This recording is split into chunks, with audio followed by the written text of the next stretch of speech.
Nobody believed the little girl. Not the lawyers. Not the judge. Not the people sitting in that courtroom. Nobody, except one. A 6-year-old girl walked into a courtroom with no voice, no confidence, and no way to prove what had happened to her. But sitting right beside her was a German shepherd named Rex, and what that dog did inside that courtroom changed everything. The case, the verdict, and the lives of everyone in that room. Stay with me because this story will hit you hard. Before we get into it, I want you to understand something. Dogs have been used in courtrooms for over a decade now. They are called facility dogs or courthouse dogs. Their job is to sit with people, mostly children, who are too scared or too shaken to speak in front of a room full of strangers. And it works. Studies show that children who testify with a dog nearby speak more clearly, stay calmer, and give more complete statements. One study from the University of Florida found that anxiety levels in child witnesses dropped significantly when a trained dog was present. This is not just a feel-good idea. It is science. It is real. And on one ordinary Tuesday morning in a New Jersey courtroom, it became the difference between justice and silence.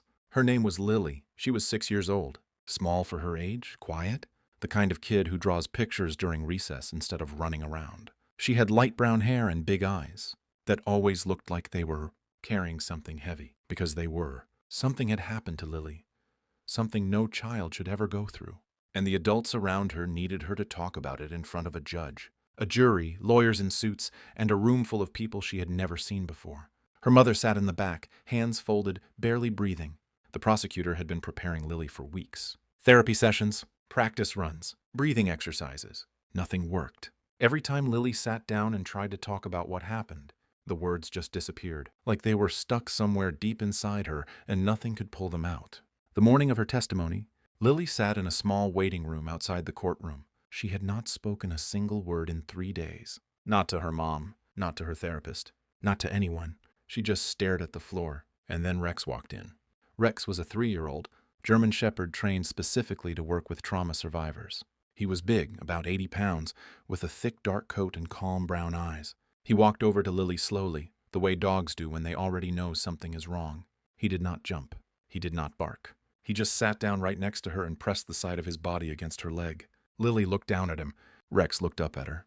And for the first time in 3 days, she made a sound. It was not words. It was just a small exhale, like she had been holding her breath for weeks, and Rex had finally given her permission to let it go.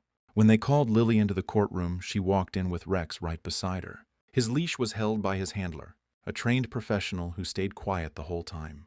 Lily sat in the witness chair. Rex sat at her feet. The prosecutor walked up slowly and asked the first question. The courtroom was so quiet you could hear the air conditioning. Everyone was watching, waiting. Lily looked down at Rex. Rex looked up at her. And then she started talking. Quietly at first, almost a whisper. But she talked. She answered the questions. She described what happened, with the kind of detail that only a person who truly lived through something can give. The lawyers on the other side tried to interrupt. They objected. They said the dog was a distraction. The judge overruled every single objection, because the judge could see what everyone in that room could see.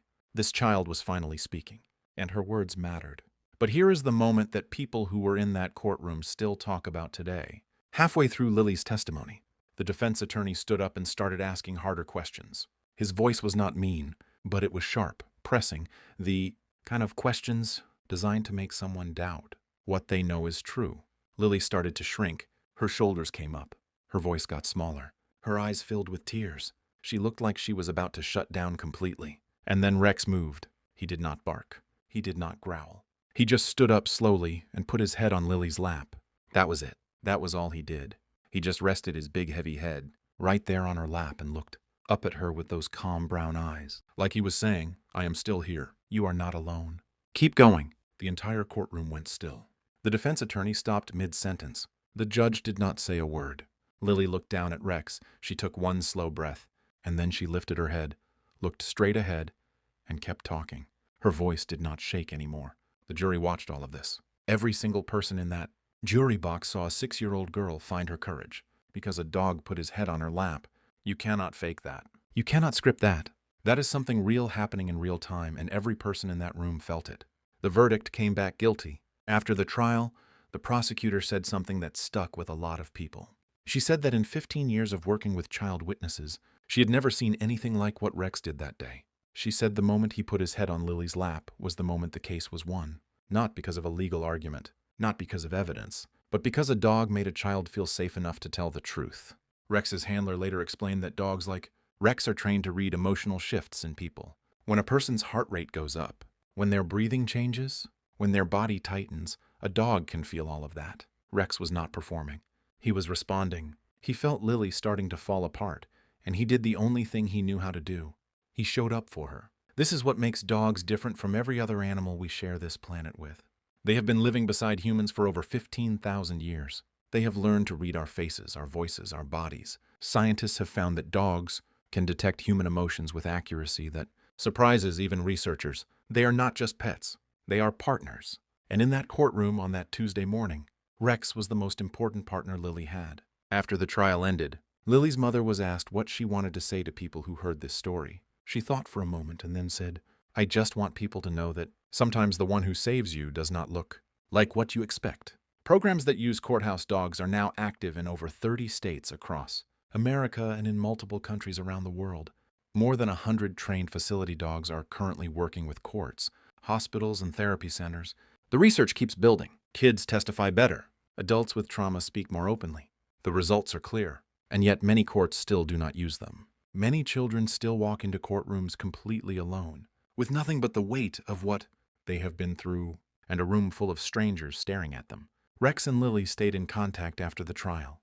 Lily's mother reached out to Rex's organization and asked if Lily could visit him sometimes. The organization said yes. Lily started volunteering there on weekends. She went from a child who could not speak 3 words in 3 days to a kid who now helps train therapy dog handlers. She is 9 years old now, and she wants to be a veterinarian. None of that happens without Rex. None of it. If this story moved you, watch the next video on your screen right now. It is just as powerful.